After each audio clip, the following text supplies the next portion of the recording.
네, 안녕하십니까? 벌써 4월이 이제 반이 지나가고 있습니다. 예, 오늘은 온라인 수업으로 4월 15일 보강 수업을 하고자 합니다. 자, 이번 주 수업의 내용은 목표 관리와 경력 관리입니다. 우리가 그동안 이 온라인으로 그래도 꽤 많은 수업을 한 것 같습니다.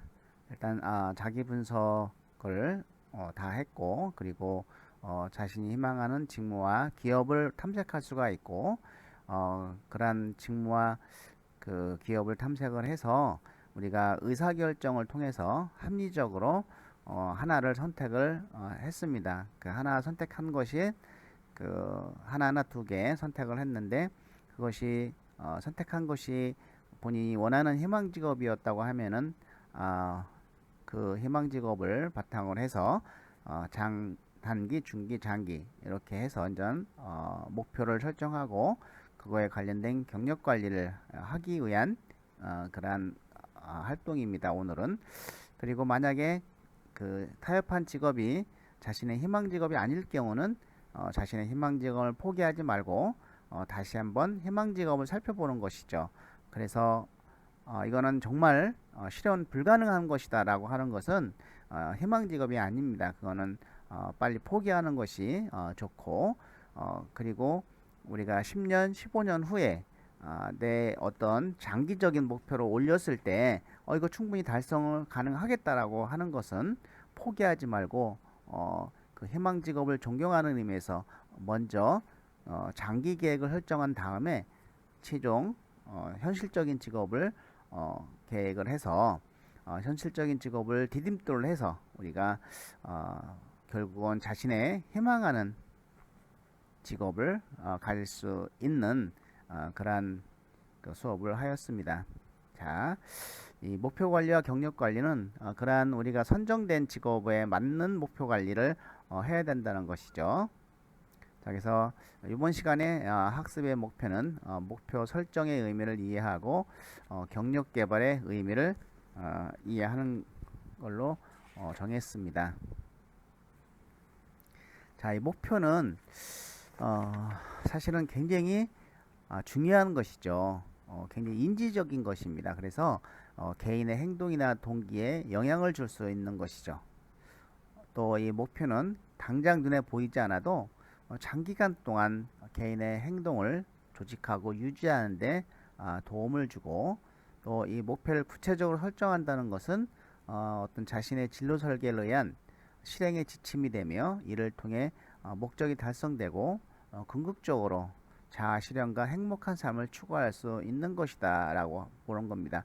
그래서 이 목표가 정해지지 않으면 다른 어떤 계획도 정해지지 않고, 그러다 보면은 행동으로 나타날 수가 없다는 것입니다. 그래서 이 목표는 우리가 어떤 거를 우리가 실천하기 위한 우리의 꿈과 비전을 달성시키기 위한 끊임없는 그런 인지적인 어떤 인지적인 영향을 미칠 수 있는 것입니다. 그래서 이 목표 관리는 우리가 그냥 막연히 하는 것보다는 이와 같이 목표 설정의 어떤 스마트 법칙이라고 해서 5가지 원칙에 의해서 목표를 설정하면 좀 더 목표를 달성하는 데 도움이 되지 않을까, 이런 생각에 적어봤습니다. 그래서 그 측정 가능하고, 메저러블 측정 가능하고, 어치버블 달성 가능하고, 리얼리스틱스 결과 지향적이고, 타임리 달성 기간이 있고, 스페시픽 구체적인 이런 5가지 원칙에 의해서 목표 설정을 해야 할 것입니다. 자, 그래서 목표는 구체적이어야만 하고, 목표는 측정 가능해야 되고, 목표는 달성 가능해야 된다. 그리고 목표는 결과 지향적이어야 되고, 또 달성 기한이 있어야 된다는 것입니다. 자, 먼저 인생에서 가장 중요한 목표가 무엇인지 한번 정하고, 여러분들은 지금 인생에서 가장 중요한 목표가 무엇입니까? 현재. 예, 머릿속에 바로 딱 떠오르는 학생도 있고, 굉장히 머릿속에 흐릿하게 희미한 걸로 남아서 생각이 잘 나지 않는 학생도 있습니다. 이 목표가 머릿속에 딱딱 떠오르지 않으면 어떤 다른 그 이후에 어떤 계획을 수립할 수가 없는 것이죠. 자, 그래서 우리가 이 목표 설정을 좀 연습을 좀 해야 됩니다. 단계적으로 장단기 목표를 세우고 최고의 생애 목표는 뭘까? 최고의 그리고 10년, 5년, 금년 말, 올해, 그리고 이번 달, 또 이번 주, 오늘에 이루고 싶은 목표를 설정해 보자. 자, 먼저 오늘 목표를 설정해 보십시오. 오늘은 내가 이건 달성해야 되겠다 라고 정하고 한번 달성을 해 보십시오. 뿌듯합니다. 그리고 하나 또는 두 개를 아니면 이틀 목표를 세워서 달성해 보고 3일 목표를 달성해 보고 이러다가 일주일 목표를 설정해서 일주일에 한 번 달성해 보고 그러다가 한 달 달성해 보고 6개월 달성해 보고 이런 식으로 목표를 짧게 세워서 이것을 달성하고 피드백하는 습관을 가져야 된다는 것이죠. 우리가 지난날 자신의 삶에 대한 피드백과 앞으로의 노력에 대해서도 분석하고 계획을 세우는 것도 굉장히 중요합니다.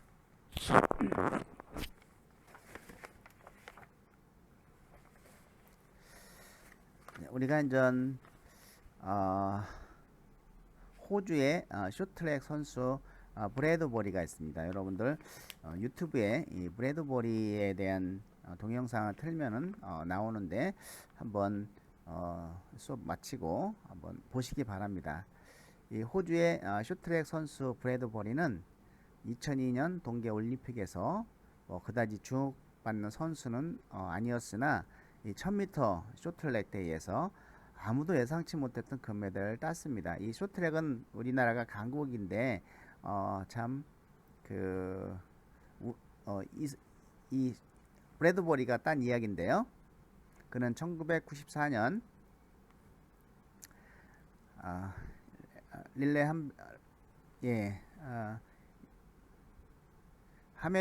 이게 그 94년도에 동계올림픽에 처음 출전했지만 넘어지면서 조별 예선 경기에 탈락했어요. 그리고 그해 1998년 나가노 동계올림픽에 출전했지만은 또다시 예선 탈락을 했고 2000년도에는 그 훈련 중 목표 골절로 이러한 선수 생활을 할 수 없는 최대의 길을 맞이했죠. 그러나 그는 포기하지 않고 2002년 솔트레이크 시티 동계올림픽에 출전을 했습니다. 그는 조별 예선에서 두 번의 부정 출발을 하였으나 긴장을 풀도록 이렇게 시간을 배려해둔 심판 덕분에 가까스로 예선에 통과했고요. 또 준준 결승전에서 3위로 결승전에 들어왔지만 앞 선수의 부정 행위로 탈락을 하자 브래드버리는 2위가 돼서 9살생으로 준결승에 진출을 했습니다. 이 준결승전에서는 이 유력한 우승 후보인 한국의 김동성이 넘어져 탈락하고 또 마지막 지점에서 선두구로 두 명의 선수가 또 넘어지면서 브래드버리는 결승에 진출한 기회를 얻게 되는 것이죠. 또 결승전에서도 안현수, 안톤 오노, 매튜 트로코, 리자준과 같이 진출했죠. 다 막강한 사람들이죠. 이러한 출전한 선수들을 보면 브래드버리는 사실상 우승할 가능성 거의 없었죠. 예상대로 브래드버리는 다른 선수들보다 한참 뒤쳐져 있었고 그러나 어떤 결승점을 한 바퀴 남겨놓고 리자준이 오누의 다리를 걸어 오누가 넘어지면서 안현수의 다리를 잡고 이러한 치열한 몸싸움으로 세 선수가 동시에 얽혀서 넘어지고 말죠. 그리고 바로 매트 트루트마저 넘어지면서 꼴찌로 달리던 브래드버리는 앞에 선수들이 모두 넘어진 덕분에 여유있게 1위로 결승점을 통과한 것이죠.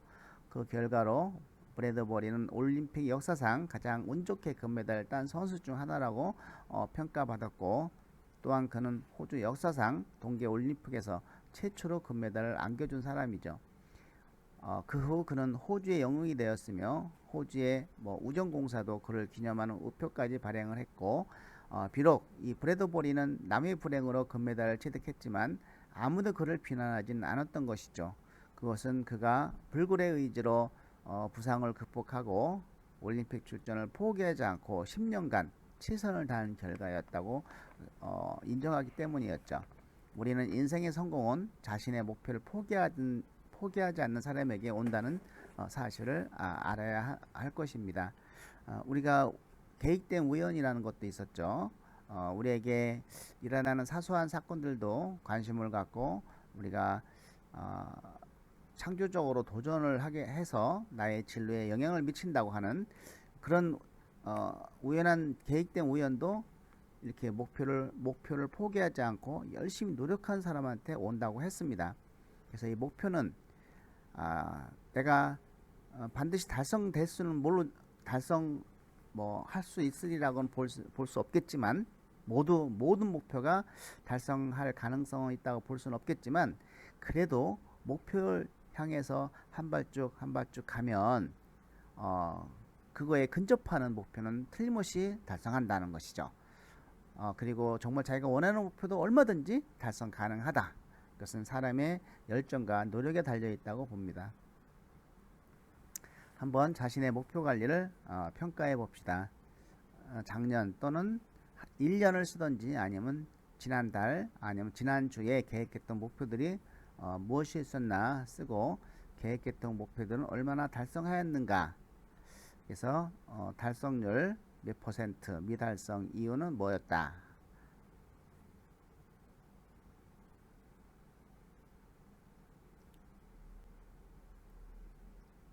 네, 한번 써보시기 바랍니다. 그리고 만약에 목표 달성을 가장 어렵게 만들었던 장애물은 무엇이었는가, 달성을 많이 못했다고 하면 그리고 앞으로 목표 달성의 장애물을 어떻게 극복하겠는가 같이 한번 써주시기 바랍니다.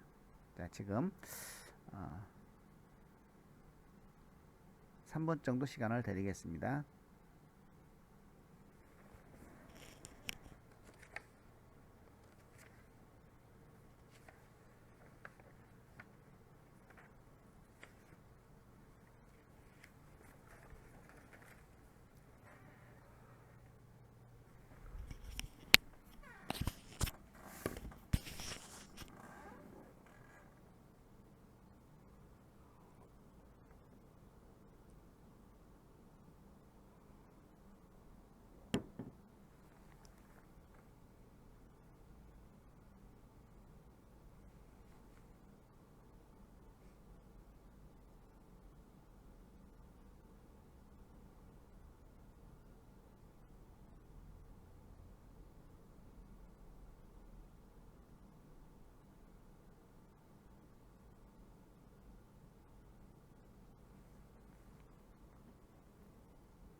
네.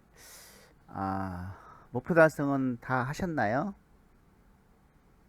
네, 아마 너무 목표를 많이 세워서 이 달성을 못한 학생도 있고 또는 어떤 다른 개인적인 사정 때문에 또 달성을 못할 수도 있습니다. 이런 걸 우리가 생각하고 점검하고 피드백을 해서 앞으로의 내가 이 목표를 어떻게 세우고 어떻게 달성하는가 이런 것을 계속 어떻게 하면 연습할 수 있을까 이런 걸 생각을 하고 여러분 스스로가 목표를 세우고 달성하고 이것을 메모하고 연습하는 습관을 가져야 되겠습니다. 자, 그러면 인생의 주요 분야에 대해서 연대기별로 주요 중점 목표를 한번 설정해 봅시다. 자, 그래서 내가 20대, 30대, 40대, 50대, 60대 이후는 어떻게 살 것인지, 어떤 직업을 가지고 몇 명의 가족으로 어떤 사회 활동을 하면서 어떤 직업 이외에 어떤 사회 활동을 하면서 어떤 수입 얼마 정도의 수입으로, 그리고 그 직장 이외에 나는 아, 어떤 자기 개발을 어떤 걸 할 것인지, 기타 또 하고 싶은 것이 있으면은 이렇게 한번 작성해 보시기 바랍니다. 좀 시간이 걸리는 작성이지만은 지금 큰 틀에서 중요한 틀만 한번 3분 이내에 잡아 보시기 바랍니다. 예, 지금 한번 큰 틀을 잡아 주시기 바랍니다.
예, 우리가 이러한 어떤 목표 관리를 통해서 그 20대 또 30대, 40대, 50대, 60대 이후를 자기 전 생애를 통해서 어떤 큼직한 그 목표를 내가 세워놓는 것이 굉장히 중요합니다.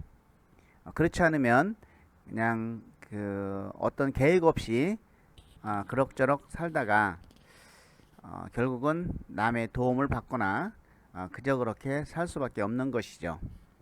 그래서 이 목표를 구체적이고 구체적으로 이 머릿속에 가지고 있고 이것을 기록하고 있는 사람들은, 그리고 실천하는 사람들은 상당히 부자로 살고 성공한 사람들이라고 합니다. 이러한 어떤 3%에 해당되는 사람들이 이런 구체적으로 목표를 가지고 있다고 하는데, 그러한 3%의 사람들이 나머지 있는 사람들의 어떤 부를 다 갖고 있을 수 있다라고 하는 것이죠. 그만큼 이 목표를 구체적으로 세우고 자신의 마음속에 심어 놓는 것은 우리 인생에 있어서 정말 중요한 성공의 밑바탕이 된다. 저는 확신합니다. 저는 20대 목표가 그냥 많은 돈을 벌자고 하는 것입니다. 굉장히 구체적이지도 않았고, 그 많은 돈을 벌어서 무엇을 쓸 것인가, 그냥 그것도 막연히 사회사업을 하자, 그냥 이렇게만 했더니 하고 그 돈을 계속 쫓아만 다녔더니 돈은 오지 않고 인생이 너무나 힘들어졌습니다. 그래서 여러분들은 좀 더 세부적으로 정확하게 계획을 세우고 그 세워진 목표를 위해서 실천할 수 있는 그런 사람이 되었으면 하는 바람으로 이거를 적어봤습니다. 자, 이제 이번에는 다음 시간 할 구체적으로 경력 관리는 어떻게 할 것인가에 대한 얘기인데, 이번 시간은 잠깐 경력 관리에 대한 소개만 좀 하도록 하겠습니다. 이 경력이라고 하는 것은 내가 희망하는 직무, 직업에 관련된 일에 대한 것입니다. 내가 원하는 직무 또는 직업과 관련이 없는 것은 경력이라고 볼 수가 없다. 이것이 우리가 맞춤형 경력이다, 라이피플이다, 직무 중심형 경력이다 이렇게 보는데, 이렇게 해야지만이 여러분들이 직무 중심의 경력 관리를 해야지만이 성공적으로 사회 진출을 할 수 있다는 것이죠. 그래서 그리고 내가 희망하는 기업에 맞는 어떤 역량, 인성 역량을 갖춰야지만이 내가 성공적으로 그 회사에 취업할 수 있다는 것입니다. 그래서 이런 경력이라고 하는 것은 개인이 일생에 걸쳐서 일을 중심으로 준비하고 경험하며 수반되는 삶 전체의 다양한 역할을 의미하는데, 여러분들이 직무에 관련된 그런 일을 중심으로 해야 된다는 것입니다. 자기가 경력 개발은 어느 한 시점에서 끝나는 것이 아니겠죠. 생을 마감할 때까지 자신의 진로 목표에 적합하도록 만들기 위해서 희망 직무에 따라 자신의 경력을 직무와 맞춤형으로 개발하고 향상시켜야 된다는 것입니다. 그리고 자신의 진로 목표를 달성하기 위해서 요구되는 전공 분야, 자격증, 교육훈련, 그리고 실무 경험 등을 미리 쌓아 자질과 능력을 갖춰야 된다는 것입니다. 과거처럼 그냥 아무 스펙이나 쌓는 것이 절대로 도움이 안 된다는 것은 아무 소용이 없습니다. 여러분들이 직무와 또는 직업에 관련된 이런 경험을 쌓아야 된다는 것이죠. 자신이 설정한 진로 목표를 달성하기 위해서 어떤 능력과 자질을 필요로 하는지 철저히 분석한 후에 그 일에 적합한 사람으로 만들어 나가는 작업을 해야 됩니다. 자, 맞춤형 인재라고 하는 것은 자신이 하고자 하는 일에 흥미, 적성, 성격이 잘 맞고 관련 분야와 자격증이 전공과 관련이 있고 또 관련 분야에 대한 경험과 열정을 가지고 있는 인재를 의미합니다. 한마디로 얘기하면 자신이 하고자 하는 일과 직무에 맞춤형 경력을 잘 하는 사람이 바로 맞춤형 인재다 이렇게 볼 수가 있는 것이죠. 이런 맞춤형 인재가 되기 위해서 중요한 경력 관리는 자신이 지원하고자 하는 일과 관련된 국내에 인턴십, 공모전, 관련 직무에 아르바이트 등을 쌓아놓는 것이 굉장히 중요합니다.